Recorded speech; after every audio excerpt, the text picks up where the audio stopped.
Bonjour à tous. Alors je voulais parler du couple parce que pour moi beaucoup de gens vivent le couple et se sentent pas forcément heureux dans le couple, parfois oui, parfois non, mais en fait c'est toujours un bonheur futile à l'extérieur, des moments qui sont pris de l'extérieur et puis ça passe. L'idée c'est de se comprendre toujours à l'intérieur et ça c'est pas si simple parce que tout est vivant dans ce monde. En tout cas à l'intérieur de soi, il faudrait que ce soit vivant. Et, et du coup, ça bouge. Et on voudrait que les choses restent figées, qu'elles ne bougent pas, alors que tout est vivant. Donc effectivement, donc ça crée un blocus qui bloque le mouvement, des crises existentielles, des douleurs, des problématiques et ainsi de suite. Et puis souvent, on voudrait que l'autre en fait réponde à nos attentes, et c'est pas ce qui se passe. Et l'idée, c'est d'être comblé par soi-même. Et ce qui est encore plus compliqué, c'est de se dire, je vais vivre mon amour en fonction de qui je suis aujourd'hui, sans pour autant euh, faire du mal à l'autre, en prenant en compte l'autre aussi. Parce que finalement, pour moi, je trouve que vivre seul, quelque part, c'est plus facile que de vivre en couple. Parce qu'en couple, c'est un miroir très grossissant qui nous oblige à regarder ce qui ne va pas. Et justement, c'est une opportunité finalement, tout ce que vous n'arrivez pas à vous dire, tout ce que vous n'arrivez pas à exprimer de l'intérieur, tout ce que vous n'arrivez pas à ressentir, l'autre il l'explique en gros. Donc il va vous ramener tout ce que vous n'avez pas envie de voir, tout ce qui fait mal. Et puis l'instinct, votre instinct va vous faire pousser, va vous pousser à vous trouver des excuses ou à dire que c'est la faute de l'autre. Certainement, il y a une part, certainement qu'il y a une part de vérité, il y a 50-50 en fait. L'autre va exprimer peut-être l'opposé de ce que vous avez envie d'entendre. Mais si vous ne regardez pas votre part, les choses n'évolueront jamais. Et vous vous trouvez finalement en crise, tout le temps dans le couple, et vous essayez tout de la manière finalement la plus difficile, tout pour pouvoir trouver le moyen d'avoir cet amour de l'autre et de vous-même. Mais si l'autre n'est pas dans son propre amour, comment vous accorder cet amour au final? Eh bien, c'est toujours de l'intérieur que ça va se trouver. L'équilibre ne peut se faire que par vous-même. Et puis si l'autre ne suit pas le mouvement, ça ne vous regarde pas. Même s'il ne veut pas entendre tout ce que vous dites, vous allez trouver le moyen, vous, de vivre heureuse ou heureux à l'intérieur de vous.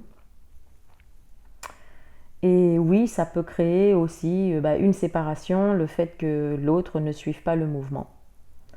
Ou vice-versa. L'autre, il est dans l'incapacité de suivre le mouvement, ou il ne se remet pas en question, il ne se met pas dans une forme d'évolution intérieure, quoi. Ouais, je sais que ça parle à beaucoup de gens, le couple, et pour moi, le meilleur, c'est justement de ne pas vous faire souffrir, de ne pas vous mettre sans dessus dessous.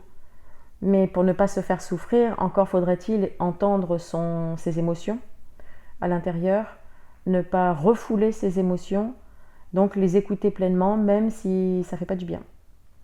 Donc c'est toujours aller vers soi, de n'importe quelle manière, de n'importe quelle façon, quoi que la vie ou les expériences vous apportent, c'est toujours vous remettre en question et vous dire, ok, si c'est là, si ça m'est servi sur un plateau, que ce soit agréable ou désagréable, c'est bien pour une raison. Et en plus, ça n'arrête pas de venir et revenir toujours le même sujet. Donc si c'est répétitif, vous pouvez vous dire quand même que c'est vraiment le sujet principal que vous avez à traiter. En général, le sujet principal, c'est qu'on s'est senti rejeté, on s'est senti oublié, on ne s'est pas senti entendu et pas reconnu. Maintenant, c'est à votre tour, en fait, de vous choisir. C'est ça, se choisir pour moi, c'est de se sentir soi-même aimé, reconnu, vu et entendu. Si l'autre ou les autres sont dans l'incapacité de pouvoir le voir chez vous, c'est à vous de le faire. De toutes les manières, il peut y avoir des personnes qui vous entendent et qui vous comprennent. Mais si vous ne vous comprenez pas, eh ben ça ne marchera jamais. Donc en fait, c'est tout ce que vous avez envie de voir chez vous, c'est le reconnaître chez vous. Pour le reconnaître, eh bien, c'est traverser les crises existentielles de votre vie. Je ne vois pas comment on peut faire autrement. Donc de voir votre tristesse, votre colère envers cette humanité, envers la vie, envers votre compagnon, envers votre fille, envers votre fils. C'est le quotidien en fait qui vous montrera en gros exactement ce que vous avez à traiter à l'intérieur. Et quand j'en parle, je ne fais pas exception à ça, évidemment, puisque moi-même, j'ai pu traverser des grosses crises, et encore aujourd'hui. Sauf qu'aujourd'hui, je ressens quand même plus de calme à l'intérieur. Je me sens moins triste, moins éloignée, moins de peur de vivre seule, en fait. Parce que je pense qu'au final, la plus grande peur, finalement, c'est de mourir, ou de mourir seule, ou de se sentir éloigné de tout le monde sans avoir pu être compris et entendu. C'est de se sentir rejeté et abandonné.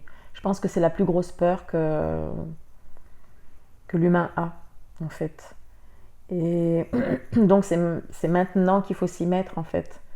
Même si c'est blessant pour vous, tout ce que quelqu'un d'autre peut dire de vous, ou ce que vous-même vous répétez en boucle, eh ben, allez percevoir en fait vos sensations corporelles, ce que vous ressentez, ce que vous vivez, tout ce que vous n'arrivez pas à vous dire. Eh ben, essayez de ne pas être dans le déni et de ne pas vous y opposer, en fait. Donc c'est ok, je le vois, je le ressens, je le vis.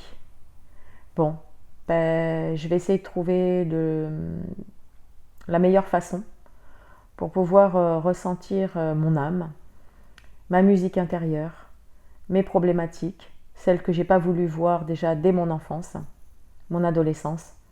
Et à partir d'aujourd'hui, je vais tenter de ne plus me séparer de moi-même, de m'écouter avec bienveillance, m'accueillir, me prendre dans les bras, me respecter.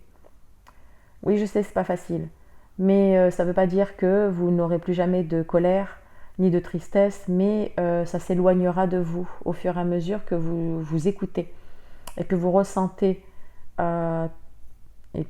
votre amour, en fait. Plus vous ressentez votre amour et plus vous ne discutez plus avec vos pensées dissonantes. Vos pensées qui vous faisaient mal avant s'éloignent de vous. Et à la limite, les situations vous font sourire. Là où avant, ça vous mettez dans tous vos états. Alors, faites comme vous pouvez, mais en tout cas, ne plus fermer les yeux, ne plus être dans son déni. C'est un déni d'incarnation au final, que de repousser l'autre ou les autres et de se dire « Non mais moi j'y suis pour rien et c'est les autres qui ont tort ». Donc c'est pas qui a tort ou qui a raison. C'est vous, comment vous trouvez le moyen de surfer sur la vague, comment vous trouvez le moyen de vous comprendre et puis de rester intègre. Et s'il y a des choses que vous n'acceptez pas chez l'autre, de l'exprimer, dites-le. Dites-le sans la souffrance associée, ça c'est ce qui est le plus difficile. Dites-le avec honnêteté, avec votre cœur. Et puis même si l'autre ne l'entend pas, c'est pas bien grave, vous vous êtes exprimé. Et vous verrez par la suite ce que ça crée en vous. Et puis c'est se choisir à chaque instant.